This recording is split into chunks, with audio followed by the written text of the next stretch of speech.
नाम का एक कछुआ था और उसके मुख से निकला। आज पता नहीं क्यों पढ़ाई में मन नहीं लग रहा। मैं सुबह सुबह ही पढ़ने के लिए उठ गया था। लाख कोशिश के बावजूद मुझसे पढ़ाई नहीं हो पा रही। लगता है रात को ठीक से सोया नहीं। लेकिन मैं तो 10 बजे सो गया था, यानी मैं 8 घंटे से अधिक सो चुका हूँ। लेकिन 8 घंटे की नींद तो काफी होती है। मुझे थोड़ी देर कुछ काम करना चाहिए, फिर पढ़ने बैठूंगा, तब मन भी बहल जाएगा। टर्बो घर में ही टहलने लगा, लेकिन जल्दी ही बोर हो गया। अब उसे समझ में नहीं आ रहा था कि वो क्या करे। तभी टर्बो बोला, क्यों ना थोड़ी देर टीवी देख लूं। वो कार्टून और फिल्म देखने लगा, लेकिन उसे पढ़ाई की भी चिंता हो रही थी। उसने कुछ ही देर बाद टीवी भी बंद कर दिया। उसने फिर से अपनी किताब खोली। टर्बो का काफी सारा होमवर्क बाकी बचा था, लेकिन पढ़ाई में मन न लगने के कारण परेशान था। ऐसे तो काम नहीं चलेगा, क्यों ना मैं अपने किसी दोस्त की मदद लूं। इस तरह उसके मन में लिली नाम की गिलहरी, किट्टी नाम की बिल्ली, मीकू नाम का खरगोश जैसे दोस्तों के नाम आए। मैं मीकू के पास जाता हूँ, वो काफी बुद्धिमान भी है, वो मेरी जरूर मदद करेगा। ये सोचते हुए टर्बो अपनी किताब व कॉपी के साथ मीकू के पास मिलने निकल गया।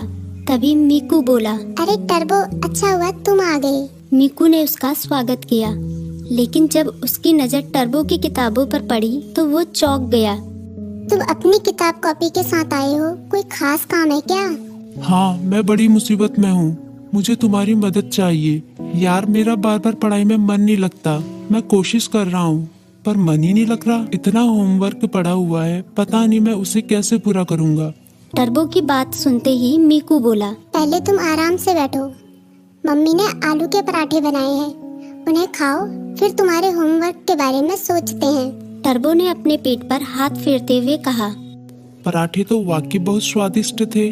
अब बताओ मैं क्या करूं, अपना होमवर्क कैसे पूरा करूं? मीकू ने उसे समझाया, तुम बेकार टेंशन ले रहे हो, ये कोई बड़ी बात नहीं है, बस तुम्हें समय का सदुपयोग करना होगा। मैं बताता हूँ तुम अपना होमवर्क कैसे पूरा कर सकते हो। तुम हर सुबह 3 घंटे का समय निकालो, उन 3 घंटों को तुम लॉक कर सकते हो, तब तुम्हें कोई डिस्टर्ब नहीं करेगा। तभी टर्बो बोला, लॉक मतलब? मीकू बोला, मतलब जैसे कि हमारी अलग अलग क्लास होती है, गणित, विज्ञान, इतिहास, बिल्कुल उसी तरह जैसे हम गणित की क्लास में सिर्फ गणित पढ़ते हैं, विज्ञान की क्लास में सिर्फ विज्ञान, उसी तरह से इस लॉ क्लास में भी तुम सिर्फ पढ़ाई ही करोगे। चाहे कुछ भी हो जाए, उन 3 घंटों में दूसरा कोई काम नहीं करोगे। वैसे अगर बहुत जरूरी काम हो तो बात अलग है, लेकिन तुम्हारा पूरा जोर पढ़ाई पर ही होगा। मुझे पता चल गया कि मैं कहाँ गलती कर रहा हूँ। मैं एक ही बार में सभी काम करने की कोशिश कर रहा था, लेकिन अब मैं अपनी पढ़ाई को प्राथमिकता दूंगा। पहले उसे ही पूरी करने की कोशिश करूंगा। टर्बो ने मुस्कुराते हुए कहा, भाई तुम्हारा शुक्रिया। मीकू बोला, अरे इसमें शुक्रिया कहने की क्या बात है, एक दोस्त ही तो दूसरे दोस्त के काम। नाम का एक कछुआ था